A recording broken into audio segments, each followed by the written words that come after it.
Hello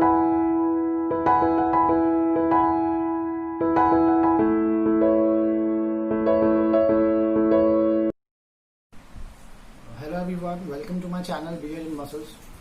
My name is Shubham and I have been into bodybuilding since 8 years. 8 year की journey है body building की. So I have tried many splits, many workouts, many programs. So from my past mistakes मैं आपके लिए कुछ नई चीज़ें लेकर आया हूँ जिसमें शायद आप गलतियाँ ना करें. So let me go to my first day of my gym. जब मैं पहली दिन जिम में एंटर किया था तो शायद जो मेरी सोच थी वो शायद मेरे ख्याल से हर किसी की सोच होती है, हर बिगिनर की सोच होती है कि बॉडी बिल्डिंग एक स्प्रिंट है, कि ये एक 3 महीने का प्रोग्राम है जिसमें आप जिम में जाओगे, एक अच्छी बॉडी बनाओगे और 3 महीने में घर चले जाओगे. But in reality it is not a sprint, it's a marathon. वो भी छोटी मोटी मैराथन नहीं, बहुत लंबी मैराथन. बिकॉज आप किसी भी बॉडी बिल्डर के करियर के बारे में देख लीजिए, it doesn't revolve about 1 year 2 year, it's about 10 year 15 year. इसका मतलब क्या है कि हम कई सालों की मेहनत में जाके अपनी ड्रीम फिजिक को अचीव कर पाते हैं. तो सबसे पहली एडवाइस जो मैं बिगिनर्स को देना चाहूँगा when they go to the gym, कि कोई भी प्रोग्राम को चूज़ मत कीजिए. बिकॉज आप जिम में सबसे पहली बार कदम रखते हैं, आपका ट्रेनर आपको बोलता है कि आपका एम क्या है, आप किस लिए जिम में आए हो. तो आप बता देते हो शायद मुझे बॉडी वेट गेन करना है, कोई बोलता है कि मुझे वेट लूज करना है. तो आपका जो ट्रेनर होता है वो आपको उसी डायरेक्शन में लेके जाता है. अगर आपको वेट गेन करना है तो सबसे पहले आपको क्या बोलेगा कि आपको 8 से 12 रैप रेंजेस में ट्रेन करना है. वो आपको अपने हिसाब से 4 बेस्ट बाइसेप्स की एक्सरसाइज बता देगा जो आप करोगे.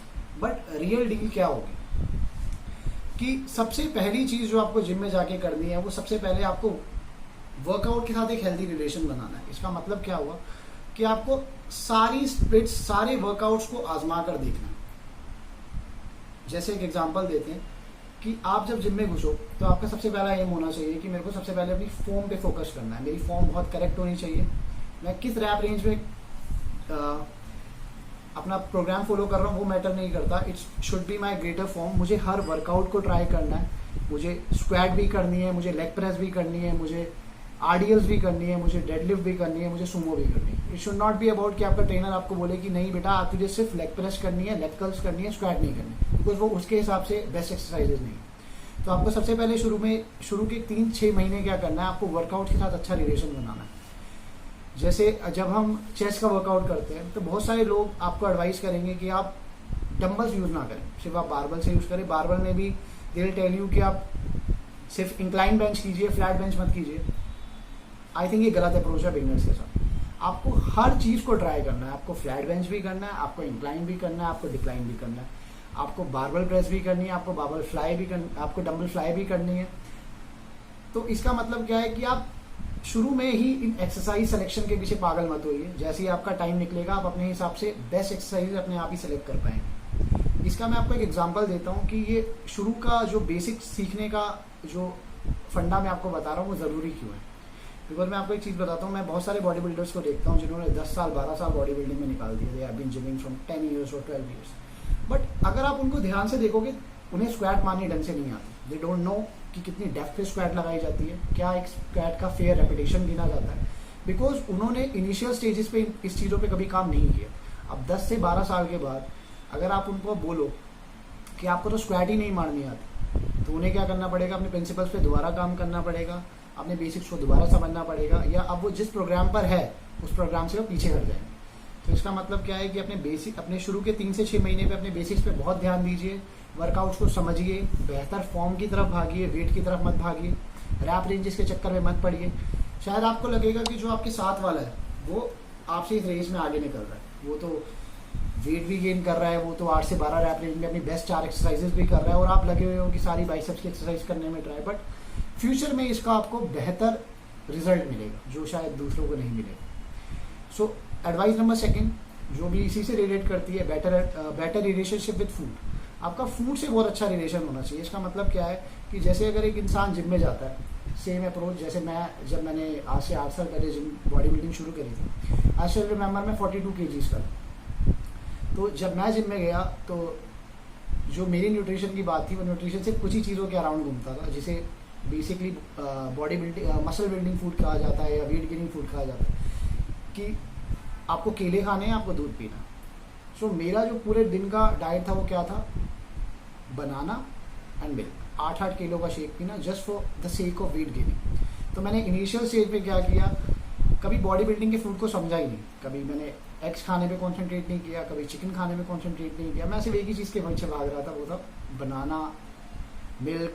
और एडवाइजेज आती थी चावल ज़्यादा खाओ, और एडवाइजेज आती थी दलिया ज़्यादा खाओ। और उसी का एक और एग्जांपल देता हूँ कि 2018 तक I was not aware about vegetables and fruits, कि बॉडी बिल्डिंग में वेजिटेबल्स और फ्रूट्स की क्या अहमियत है। तो अगर आप अपनी बिगिनिंग पीरियड में फूड के साथ बेटर रिलेशनशिप बनाएंगे, क्वांटिटी पे मत जाइए कि आप आपकी कोच की प्रिस्क्राइब्ड क्वांटिटी में खा रहे हैं या नहीं खा रहे हैं। आपका मेन इशू होना चाहिए, आपको चिकन खाना है, आपको एग्स खाने हैं, आपको पनीर भी खाना है, आपको मिल्क भी पीना है, आपको सबसे अच्छा रिलेशन वेजिटेबल्स खाने हैं, आपको फ्रूट्स डेली खाने हैं, जितनी मर्जी क्वांटिटी में खाइए। इससे क्या होगा, आप अपना बेसिक्स बहुत अच्छे से तैयार कर लेंगे, फिर आपको फ्यूचर में जिस भी प्रोग्राम में डाला जाएगा आप उसमें अच्छा परफॉर्म करेंगे। बिकॉज मैं आज कुछ बॉडी बिल्डर्स को देखता हूँ, they have been into body building since 10 और 12 ईयर्स। उन्होंने सारे स्टेरॉइड्स यूज़ करे, सारे एनहेंसमेंट्स यूज़ करे, बट उनको फिर भी उनकी बॉडी में इतने अच्छे रिजल्ट नहीं मिले। तो फिर उनके कोच ने उन्हें क्या एडवाइस करी कि आप वेजिटेबल्स नहीं खाते, आप फ्रूट्स, अच्छा आपका फ्रूट इनटेक बहुत कम है। सो अब वो फिर से वापस बेसिक्स पे जाते हैं, वेजिटेबल्स खा रहे हैं, फिर से फ्रूट्स खा रहे हैं। तो इसका मतलब क्या है कि शायद वो अपने 10-12 साल को ढंग से यूटिलाइज नहीं कर पाए, उनको फिर से वेजिटेबल्स खाने पड़ रहे हैं, फिर से सीखना पड़ रहा है कि वेजिटेबल्स का टेस्ट कैसा है। तो सबसे पहली चीज़ आपको करनी है कि आपको फूड के साथ बेटर रिलेशनशिप बनाना। आपको क्वांटिटी में नहीं पढ़ना, आप कटिंग पे हो, आप गेनिंग पे हो। जैसे मैं कुछ बॉडी ट्रेनर्स को जानता हूँ जो अपने क्लाइंट्स को एडवाइस करते हैं कि if you are on cutting, अगर आप वेट लूज कर रहे हैं, then you are not advise to eat dairy products. तो अगर एक लड़का जिसने बॉडी बिल्डिंग शुरू करी है and he is not advise to eat dairy products, तो क्या आप उसकी ग्रोथ एस्टिमेट कर सकते हैं? क्या वो ज़िंदगी भर दूध नहीं पिएगा? क्या वो ज़िंदगी भर डेयरी प्रोडक्ट्स नहीं लेगा? एंड सबसे इंपॉर्टेंट बात एक और है कि एब्सटेन योरसेल्फ फ्रॉम सप्लीमेंट्स। शुरू में आप सप्लीमेंट्स का सहारा मत लीजिए, आप अपने होल फूड पे रिलाई कीजिए, होल फूड की साइकिल को समझिए, उसी से अपना प्रोटीन इंटेक पूरा करने की सोचिए। बिकॉज सप्लीमेंट्स तो हमेशा आपके लिए अवेलेबल है, सप्लीमेंट्स कहीं नहीं जा रहे हैं। सप्लीमेंट, ऐसा कोई इंसान नहीं है जो सप्लीमेंट को टॉलरेट ना कर सके या जो सप्लीमेंट को मना कर दे कि मैं इस सप्लीमेंट को यूज़ नहीं कर पा रहा because I am allergic to that. इसका मतलब क्या है कि आप शुरू में अपने होल फूड पे फोकस कीजिए, अपने वर्कआउट पे फोकस कीजिए, बेटर फॉर्म पे फोकस कीजिए।